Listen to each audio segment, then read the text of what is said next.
ቻናላችንን ላይክ፣ ሼር፣ ኮሜንት ያርጋችሁ ከሐሙድ ቲቪ ጋር ቤተሰብ ይሁኑ። አላህን መፍራት የነገሮች ሁሉ ተቅዋ ማለት መጠንቀቅ ማለት ነው። በጨለማም በቀንም አገር ውስጥም ከአገር ውጭ ሰው ኖረም አልኖረም በየትኛው መሃል ማንም አየ አላየ ኢተቂላህ ጉዞ አለ ምን ሄድበት ቪዛው ሲመታ ትኬት የአየር ትኬት ሲቆረጥ ዱንያ ላይ የአየር በረራዬ ዛሬ ነው በዚህ ሰዓት ነው እንላለን አይደል? አላህ ዘንድ የሚመታ ቪዛ አለ የሚቆረጥ ትኬት አለ። ያ ሲደርስ ሁላችንም በአየር ሳይሆን ምድር ውስጥ ዱንያ ላይ ነገሮቹ ክራውድድ ከሆነብህ ጭንቅ ካለ ጥብብ ካለ ሁሌም አላህን መፍራት አላህን መጠንቀቅ አላህ ያስተካክለዋል። በሸሪዓ ህግ መሰረት ያለምንም ወለድ የቤት ባለቤት እያደረገን እንደሆነ ያውቃሉ? ሰላም ዲኤምሲ ሪል ስቴቶች ነን። በደማቁ አለቡ መብራት ኃይል እየገነባን ባለው መንደራችን ከታላቁ አልሐበሻ መስጂድ አጠገብ የሚገኘውን ኢስላሚክ ብሎክ በሽያጭ ላይ ነን። ይህ ብሎክ ግንባታው 60% የደረሰ የራሱ የመስገጃ ቦታ፣ የመዋኛ ገንዳ፣ የልጆች መጫወቻ ስፍራ፣ ላይብረሪ እንዲሁም የልጆች የቁርአን መቅሪያ ቦታዎችን ያካተተ ነው። ከባለ 1 እስከ ባለ 4 መኝታ ቤቶችን በ8% ቅድመ ክፍያ ብቻ እንዲሁም 60% ከወለድ ነፃ ባንክ አማራጭ አቅርበንሎታል። ያሉን ቦታዎች ውስን ስለሆኑ ፈጥነው በ0950 49 73 83 ላይ ደውሉልን። ዲኤምሲ ሪል ስቴት። አላህ ሱብሓነሁ ወተዓላን መፍራት በሚል ርዕስ ዛሬ ኹጥባችንን እንጀምራለን። አላህን መፍራት የነገሮች ሁሉ ቁንጮ ነው። የጾም ዋናው ዓላማው ራሱ ተቅዋ ነው። ያ አዩሃ الذين آمنوا اتقوا الله يا أيها الذين آمنوا كتب عليكم الصيام كما كتب على الذين من قبلكم لعلكم تتقون ይላል አላህ። እናንተ ያመናችሁ ሰዎች ወይ ጾም በእናንተ ላይ ተደንግጓል። كما كتب على الذين من قبلكم ከእናንተ በስተፊት በነበሩት ህዝቦች ላይ እንደተደነገገው ለምን ዓላማ ምን ተፈልጎ ከተባለ لعلكم تتقون ልትፈሩት ይከጀላልና። ተቅዋን ነው ጾም ያተርፈው። ልትራቡ ልትቸገሩ ልትጎሳቀሉ አይደለም አላህ ያለው لعلكم تتقون ልትፈሩት ይከጀላልና። ተቅዋ አላህን መፍራት ትልቅ ቦታ አለው። እንደ ቋንቋ ሲታይ ተቅዋ ማለት መጠንቀቅ ማለት ነው። ከምን ከተባለ በሱና እንደዚሁም ከሚያስፈራው እሱ ላይ አደጋ ከሚደርስበት ነገር አንድ ሰው ጥንቃቄ ማድረግ ማለት ነው። እንደ ሸሪዓ ደግሞ አላህ ባዘዘው ትእዛዝ ላይ መታዘዝ፣ በከለከለ ቦታ ላይ መከልከል ተቅዋ ይባላል።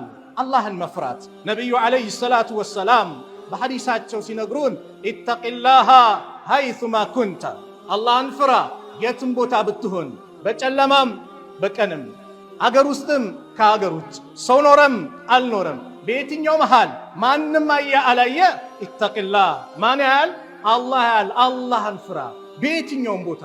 ተቅዋ ዛሬ ሰዎች አብዛኛው ሰው የራቁት የኢባዳ ክፍል ነው። እኔ የሚያጅበኝ ካሜራ ቢገጠም አንድ መስሪያ ቤት ላይ ካሜራ አለ ቢባል ያ ካሜራ ድብቅ ካሜራ ነው እያንዳንዱን ነገር ይቀርጻል ቢባል ሰው ተንኮል ለመስራት ይዳደዋል እንዴ? ይፈልጋል እንዴ? መቼም ለምን በካሜራ ቁጥጥር ውስጥ ነው ያለው። የሆነ ነገር ቢያደርግ ካሜራው ይይዘዋል። ሱብሃንአላህ። አላህ ታዲያ አይመለከተን? ጨለማ ሆነ ሰው ነው ማንም ይሁን ከአገር ወጣን የትም ቦታ ሆነን ብቻችን ሆነን የምንሰራውን ነገር በአጠቃላይ አላህ ጠንቅቆ ያውቃል። አለም ያዕለም ቢአነ አላህ የራ፣ ይህ ሰው አላህ እንደሚመለከተው አያቅም እንዴ ይላል። ተቅዋ ያለው ሰው ኸይር ነገርን በአጠቃላይ ይዘዋል። አላህ ቁርአን ላይ እንደተናገረው ወተዘወዱ ስንቅ ያዙ ፈኢነ ኸይረ ዛዲ ተቅዋ፣ ከስንቆች ሁሉ በላጩ ስንቅ ማለት ተቅዋ ነው፣ አላህን መፍራት ነው። ወተቁኒ ፍሩኝ ያ ኡሊል አልባብ፣ እናንተ የልቦና ባልተቤቶች ወይ ፍሩኝ ይላል አላህ ሱብሓነሁ ወተዓላ። አላህን መፍራት ትልቅ ቦታ አለው። ናም ነቢዩ ዓለይሂ ሰላቱ ወሰላም አላህ ሱብሓነሁ ወተዓላን እንድንፈራ እሱን እንድንጠነቀቅ በብዙ ሐዲሳቸው መክረውናል። ሰሃቦች አላህን ፈርተው አሳይተዋሉ። ሰለፎችም አላህን ፈርተው አሳይተዋሉ።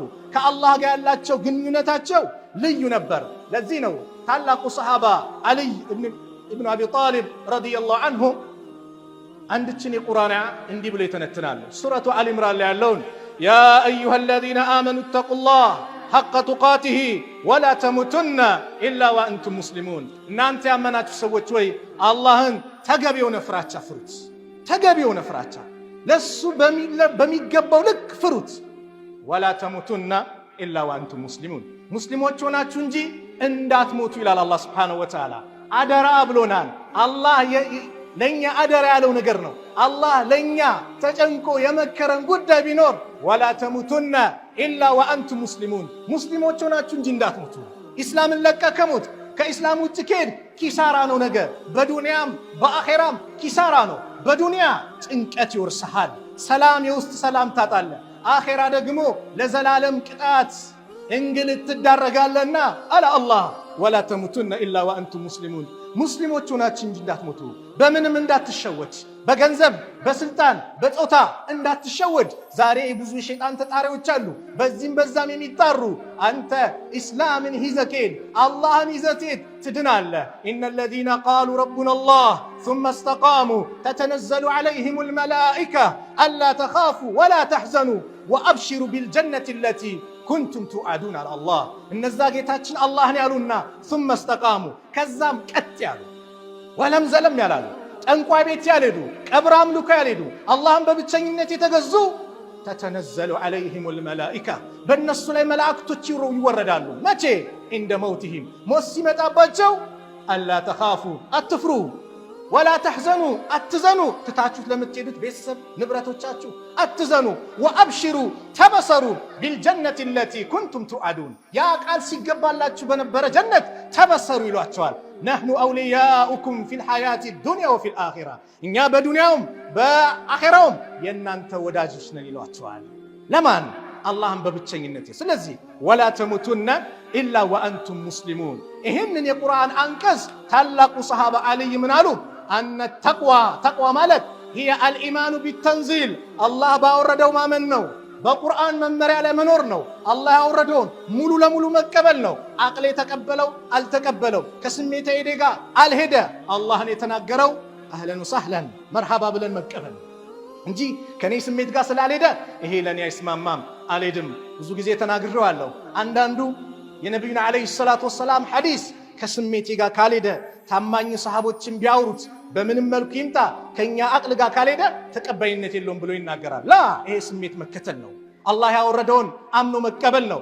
አልኢማኑ ቢተንዚል ወልኸውፉ ሚነል ጀሊል፣ ታላቁን ጌታ አላህን መፍራት። አላህን መፍራት። ዛሬ ሰው ወንጀል ይሰራል። ትልቅ ነው ትንሽ ነው መሆኑ አይደለም መታሰብ ያለበት። ወንጀል ስሰራ ትልቁም ላይ ይሁን ትንሹ ላይም ወንጀል ላይ ስወድቅ ማንን ነው ማምፀው? ማምፀው አላህን አይደለ እንዴ? ትልቁም ሆነ ትንሽ መታሰብ ያለበት አላህ ነው የሚታመፀው፣ የአላህ ህግጋት ነው የሚጣሰው። ስለዚህ ወልኸውፉ ሚነል ጀሊል፣ ታላቁን ጌታ አላህን መፍራት። ወሪዳ ቢልቀሊል፣ ባለህ ነገር በትንሹ መውደድ መብቃቃት። ወልስትዕዳዱ ሊየውም ረሒል ይላሉ፣ ለጉዞ ቀንም መዘጋጀት። ጉዞ አለ ምንሄድበት፣ ቪዛው ሲመታ ትኬት የአየር ትኬት ሲቆረጥ ዱንያ ላይ የአየር በረራዬ ዛሬ ነው በዚህ ሰዓት ነው እንላለን አይደል? አላህ ዘንድ የሚመታ ቪዛ አለ፣ የሚቆረጥ ትኬት አለ። ያ ሲደርስ ሁላችንም በአየር ሳይሆን ምድር ውስጥ እንገባለን፣ ቀብር ውስጥ እንገባለን። ለዚህ መዘጋጀት ነው። ማንም ይቀር የለም። ስለዚህ ሞት አለብኝ ሚል ቀብር እገባለሁ ሚል ሁሌ ማንን ይፈራል? አላህን ይፈራል። ሞትን ከረሳ ሞትን ከዘነጋ አላህን መፍራት ይረሳል። ስለዚህ አላህን በየትኛውም ቦታ አጋጣሚ መፍራት የጾም ዋናው ዓላማው ይሄ ነው። አላህን መፍራት፣ አላህን በቀንም በጨለማ በየትኛውም ቦታ አላህን መፍራት። ወሩየ አን ጠልቅ ቢን ሐቢብ ፊ ማዕና ሃዚሂል አያ እንደማ ጃአሁ ቀውሙን የስአሉነሁ ከይፈ የተቁነ አልፊተን። አንደኛውም መጥተው ጠየቁት፣ ሰዎች ፊትናን እንዴት ነው ሊጠነቀቁት የሚችሉት ሲባሉ ፈቃለ ኢተቁሃ ቢተቅዋ፣ ፊትናን በተቅዋት ከተከላከሏት ተጠንቀቋት አሉ። ፈቂለ ለሁ ለሱ አሉት ሲፍ ለነ ተቅዋ፣ ተቅዋ ማለት ምንድን ነው? እስቲ ለኛ ወስፍልን ግለጽልን ሲሉት ፈቃል አልዓመሉ ቢጣዓቲላህ፣ አላህ ባዘዘው መስራት ነው። አላ ኑር ሚነላህ፣ ከአላህ በሆነ ብርሃን። ረጃአ ሰዋቢላህ፣ የአላህን ምንዳ ከጅሎ። ወተርኩ ማዕሲላህ፣ አላህ የከለከለውን ነገር መከልከል ነው። አላ ኑር ሚነላህ በአላህ ብርሃን መኻፈተ ዐዛቢላህ የአላህን ቅጣት ፈርቶ የአላህን ቅጣት። ዛሬ ዱንያ ላይ ይህን ነገር ከፈጸም ይህን ነገር ካደረግ አንድ ህግ ፖሊስ ይህን ነገር እንደዚህ ይፈጸምባል እርምጃ ይወሰድባል ሲባል ሰው ይንቀጠቀጣል፣ ይደነግጣል። አላህስ እንደ እዝነቱ ረሕመቱ ሰፍቶ እንጂ በምንሰራ ወንጀል ያዝ ቢያደርገን እንዴት ነበር የምንሆነው? ሰው በሞተበት ሐል ይቀሰቀሳል ተብሏል። አላህ ፉርሳ እድል ነው ረመዳን ላይ መገኘት ራሱ። ረመዳንን ሲያመጣው ለኛ ፉርሳ ነው። ምን አይነት ፉርሳ ከተባለ አንደኛ ውጪ መጥፎ ሰዎችን ርቀን እንመጣለን፣ ጥሩ ሰዎች ደጋጎች ጋር የአላህ ባሪያዎች ጋር መስጊድ እንገናኛለን። ይሄ ፉርሳ ነው። ይሄንን ፉርሳ በረመዳን መጠቀም፣ አላህን መፍራት የሚባለውን ነገር መለማመድ። ሙጃሂድ ረሂመሁላህ ወሁወ መርዊዩን አን ኢብኑ አባስ ከአብዱላህ ኢብኑ አባስ እንደተናገሩት አን ተቅዋ ስለ ተቅዋ ሲናገሩ እንደዚህ ያሉ፣ ተቅዋ ማለት አዩጣ አላህ ፈላ ዩዕሳ አላህ ልትታዘዘው ነው ላታምፀው፣ ወዩዝከረ ፈላ ዩንሳ ሁሌ ልታወሳው ነው ላትረሳ፣ እንደዚሁም ልታመሰግነው ነው ላትክደው። አላህ የዋለውን ኒዕማ ጸጋ ማመስገን ተቅዋ ነው። ስንት ኒዕማ ለገሰለኛ አልለገሰን? ሁሌ እናገረዋል። ጠዋት ፊትን ስትታጠብ ፊቴን ስታጠብ ፊትሽን ስትታጠቢ ኩላሊቶቻቸው የሚታጠቡ ወንድሞቶችን ኒዕማ አላህ ለግሶናል። ከምንም በላይ ኢስላምን ለግሶናል። አላህ አፊያ ለግሶናል። ሰላም አርጓል። ነቢዩ ዱንያን ሲገልጹት የዕለት ጉርሱን ያገኘ አካባቢው ሰላም የሆነለት ጤነኛ የሆነ ሰው ዱንያን በአጠቃላይ ጨብጧታል አሉ። ዱንያን በአጠቃላይ ጨብጧታል። አላህን ማመስገን ወኢን ተዑዱ ኒዕመተላህ ላ ትሕሱሃ አላህ በእናንተ ላይ ዋለው ሙለታ ብትቆጥሩት አዘልቁትም። አለም ነጅዐል ለሁ ዐይነይን ወሊሳነን ወሸፈተይን ወሀደይናሁ ነጅደይን። ለሰው ልጅ ሁለት ዐይን አላደረግንለትም? ከናፍርና ምላስን አላደረግንለትም? ወደ ሁለት አቅጣጫ አልመራ ነው? ወደ ሐቅ ወደ ባጢል? ወይም ዑለማዎች በሌላ ተፍሲር ወደ እናቱ ጡት ተወለደ። ማን አሳየው? እናቱ ጡት ጋር ሄዳ ሽሮን በልታ የሆነ ነገርን በልታ ቀምሞ አላህ ወተት አድርጎ ለልጁ ለዚህ ልጅ ይቀርበዋል። አላህን ማመስገን፣ የእሱን ትእዛዝ አለመጣስ፣ አላህ በየትኛውም ቦታ ያየኛል ብለን መፍራት። ምንም ስሰራ አላህ ያየኛል። አንድ ታሪክ ላይ አንድ ንጉሥ አንድችን ሴት በሩን በአጠቃላይ ዝግ አላት። ሁሉንም በር ዘጋች። ዘጋሽ? አዎ። ያልተዘጋ የለም? ሁሉንም ዘግቻለሁ፣ አንድ በር ግን አልተዘጋልኝም። በሸሪያ ሕግ መሰረት ያለምንም ወለድ የቤት ባለቤት እያደረገን እንደሆነ ያውቃሉ? ሰላም ዲኤምሲ ሪል ስቴቶች ነን። በደማቁ አለቡ መብራት ኃይል እየገነባን ባለው መንደራችን ከታላቁ አልሀበሻ መስጂድ አጠገብ የሚገኘውን ኢስላሚክ ብሎክ በሽያጭ ላይ ነን። ይህ ብሎክ ግንባታው 60% የደረሰ የራሱ የመስገጃ ቦታ፣ የመዋኛ ገንዳ፣ የልጆች መጫወቻ ስፍራ፣ ላይብረሪ እንዲሁም የልጆች የቁርአን መቅሪያ ቦታዎችን ያካተተ ነው። ከባለ 1 እስከ ባለ 4 መኝታ ቤቶችን በ8% ቅድመ ክፍያ ብቻ እንዲሁም 60% ከወለድ ነፃ ባንክ አማራጭ አቅርበንሎታል። ያሉን ቦታዎች ውስን ስለሆኑ ፈጥነው በ0950 49 73 83 ላይ ደውሉልን። ዲኤምሲ ሪል ስቴት። የትኛው በር? የአላህ በር። ጨለማ ሆነ ቀን ሆነ ሀገር ውስጥ ከሀገር ውጭ ማን ያያል? አላህ ያያል። አለም ያዕለም ቢአነ አላህ የራ አላህ እንደሚያየው አይመለከትም እንዴ? አብዱላህ ኢብኑ ዲናር እንዲህ ይላሉ፣ ኸረጅቱ መዕ ዑመር ብን ኸጣብ ረዲየላሁ ዐንሁ ኢላ መካ። ከዑመር ብን ኸጣብ ጋር ወደ መካ ወጣዋ። ልክ ስንሄድ ከተራራው አንድ እረኛ ተንደርድሮ ሲወርድ ተመለከትን። ዑመር ሊፈትኑት እስቲ እባክህ ከዚች ፍየል አንዷን ሽጥልኝ አሉት። ይህ ባሪያ ምን አለ? ፈቃለ ኢኒ መምሉክ፣ እኔ ባሪያ ነኝ፣ ይሄ ንብረት ያለ ቀይ ነው፣ እንዴት ብዬ እሸጣለሁ? አልችልም። ዑመር ምን አሉ? እንዴ የት ያለ አለቃ ተኩላ በላ ትለዋለህ? ሽጥልኝ አሉት። ዑመርን ምን አላቸው? ፈቃለ ራዒ ፈአይነ አላህ፣ አላህ ታዲያ የት ነው? አላህ አይመለከተኝም፣ አለቃዬ ሩቅ ቢሆን አላህ አየኝም። ዑመር ፈበካ ዑመር ረዲየላሁ ዐንሁ ዑመር አለቀሱ። ثم غدا مع المملوك ከዛ ከዚህ እረኛ ጋር አብረው ሄዱ። ካለቃው ይህን ሰው ሽጥልኛልና ዑመር ገዙት። ይህንን ባሪያ ነፃ አወጡትና ዑመር አንድ ቃል ተናገሩ። እቺ ንግግርህ አላህ ያየኛል ብለህ የተናገርከው የሰራኸው ተቅዋ ዱንያ ላይ ከባርነት ነፃ አውጥቶሃል፣ ነገ ደግሞ ከአላህ ቅጣት ከጀሃነም እሳት ነፃ ታወጣለህ ብዬ ተስፋ አደርጋለሁ። አላህ ያየኛል። መን ተረከ ሊላሂ ሸይአን አወደሁ ላሁ ኸይረን ሚንሁ። ለአላህ ብሎ አንድን ነገርን የተወ አላህ የተሻለ ይተካለታል። ስለዚህ አላህ ያየኛል። በየትኛውም አጋጣሚ በየትኛውም ቦታ አላህ ያየኛል። መስሪያ ቤት ስሰራ አላህ ይመለከተኛል። የመንግስት መስሪያ ቤት ነው፣ ስልኩን እንደፈለገ ልበለው፣ ልቀጥቅጠው፣ የሆነ ነገር ላድርግ፣ አላህ ያይሃል። አላህ መሰው አይቻልም። ስቶር ውስጥ ያሉ ዕቃዎች አሉ፣ መጋዘን የተቀመጠ ዕቃ አለ። አለቃ አያውቅም፣ እንደፈለግ ካውጣ እዛ ስጥ፣ ለዛ ትርፍ አድርገህ ጫንለት፣ በኋላ በጎን እጄ ይቀበላለሁ። አላህ ያይሃል። ከአላህ የሚሰወር ማንም የለም። አላህን መፍራት፣ አላህን የፈራ ሰው ዱንያ አኺራው አላህ ያስተካክልለታል። ነዓም አላህን ስንፈራ ነገሮች በአጠቃላይ ይስተካከላሉ። ዱንያ ላይ ነገሮቹም ክራውድድ ከሆነብህ፣ ጭንቅ ካለ፣ ጥብብ ካለ፣ ሐሳብ ካለ፣ የሚያስጨንቅ ነገር አእምሮ ላይ የሚመላለስ ከሆነ ሁሌም አላህን መፍራት፣ አላህን መጠንቀቅ፣ አላህ ያስተካክለዋል። ወመን የተቂላሃ የጅዐል ለሁ መኽረጃ። አላህን የሚጠነቀቅ አላህን የሚፈራ መውጫ ቀዳዳን አላህ ያበጃጅለታል። ወየርዙቅሁ ሚን ሐይሱ ላ ያሕተሲብ። ርዝቁንም ካላሰው ቦታ አላህ ያመጣለታል። ነቢዩ ሰለላሁ ዐለይሂ ወሰለም በአንድ ሐዲስ እንደነገሩን ኢማም ሙስሊም በዘገቡት ላይ የሶስት ሰዎችን ታሪክ ይነግሩናል፣ ከጭንቀት እንዴት ነጃ እንዳሉ። ሶስቱ ሰዎች ዋሻ ላይ ጫካ ይገቡና ዝናብ ምን ሲመጣባቸው ዋሻ ውስጥ ገብተው ሲጠለሉ ከላይ ከተራራው ቋጥኝ ድንጋይ ይመጣና የዋሻውን በር ይዘጋል። ሶስቱም ተጨነቁ። አንደኛው አለ እንደው ለአላህ ብለን እሱን ፈርተን የሰራነው ስራ በሱ ካልተቃረብን በስተቀር ዛሬ ልንውጣ አንችልም አለ። አንዱ ቀጠለ ያ ረብ እናት አባት አሉኝ፣ እነሱን ሁሌ እንከባከባለሁ፣ አበላለሁ፣ አጠጣለሁ። አንድ ቀን አምሽቼ ስመጣ ተኝተው አገኘኋቸው። ወተት ደግሞ ሁሌ ቀዳና እነሱን ሳላጠጣ ከነሱ በፊት ልጆቼንም ባለቤቴንም አጠጥቼ አላቅም። ስመጣ ተኝተዋል፣ እንዳልቀሰቀሳቸው እንቅልፍ ላይ ናቸው። በመሃል ከተነሱ ብዬ ይዤው ቆምኩኝ። ሲነሱ ለማጠጣት ሕፃናት ይጮዋሉ ከስር።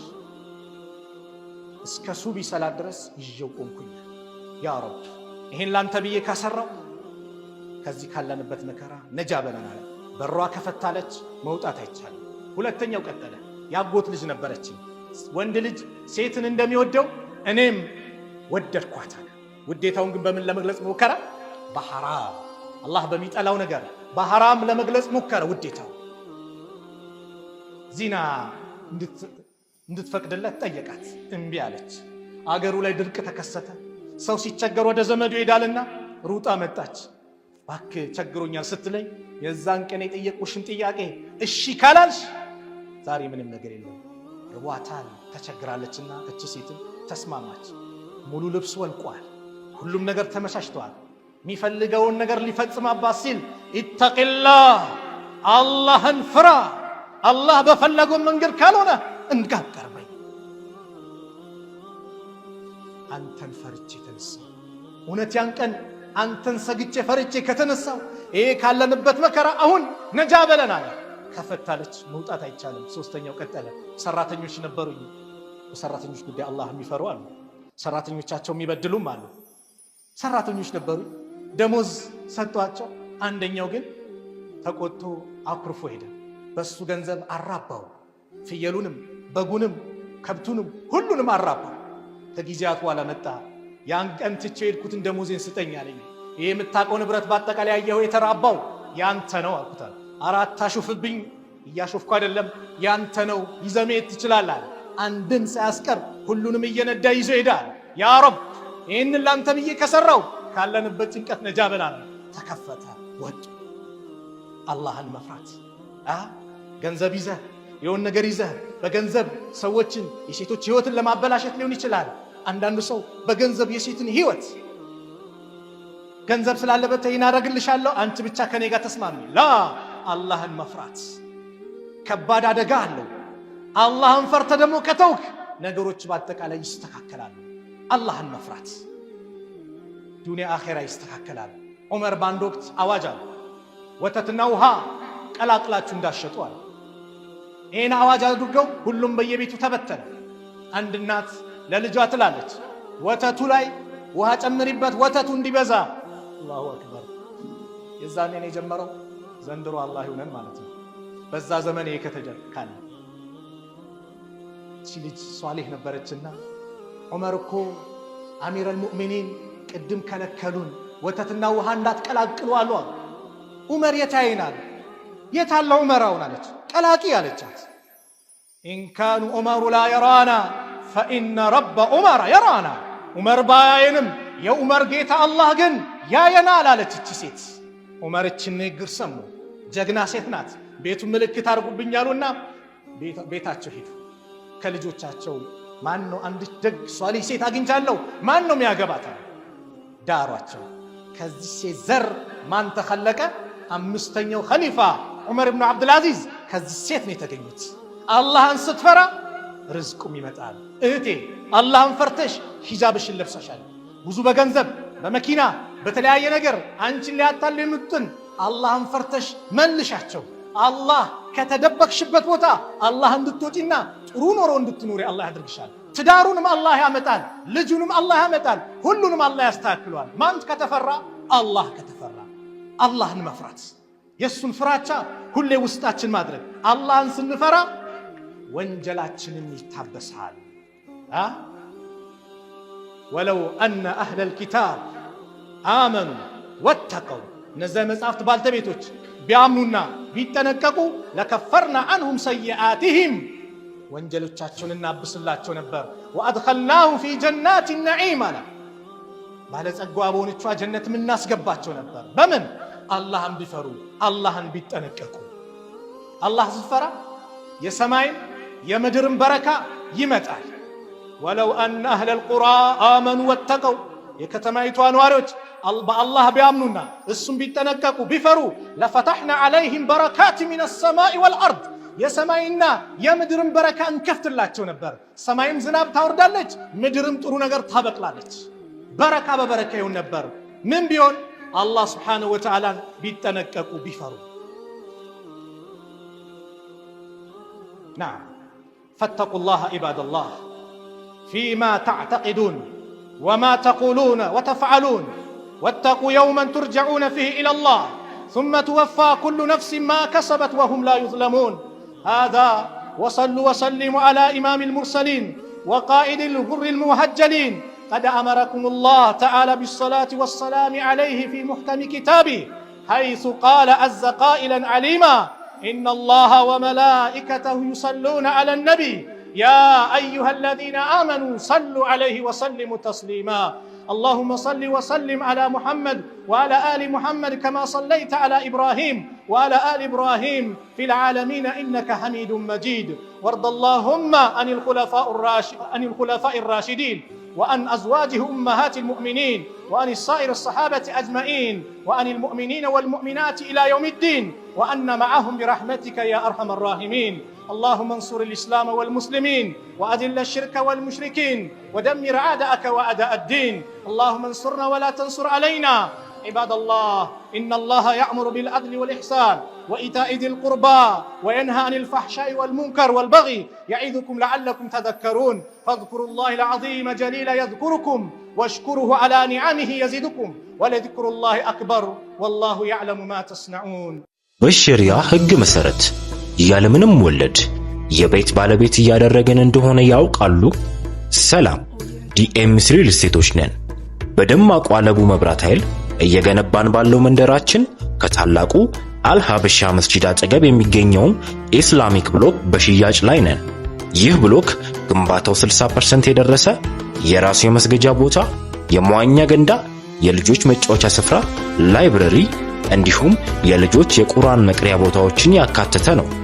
ከባለ 1 እስከ ባለ 4 መኝታ ቤቶችን በ8% ቅድመ ክፍያ ብቻ እንዲሁም 60% ከወለድ ነፃ ባንክ አማራጭ አቅርበንሎታል። ያሉን ቦታዎች ውስን ስለሆኑ ፈጥነው በ0950 49 73 83 ላይ ደውሉልን። ዲኤምሲ ሪል ስቴት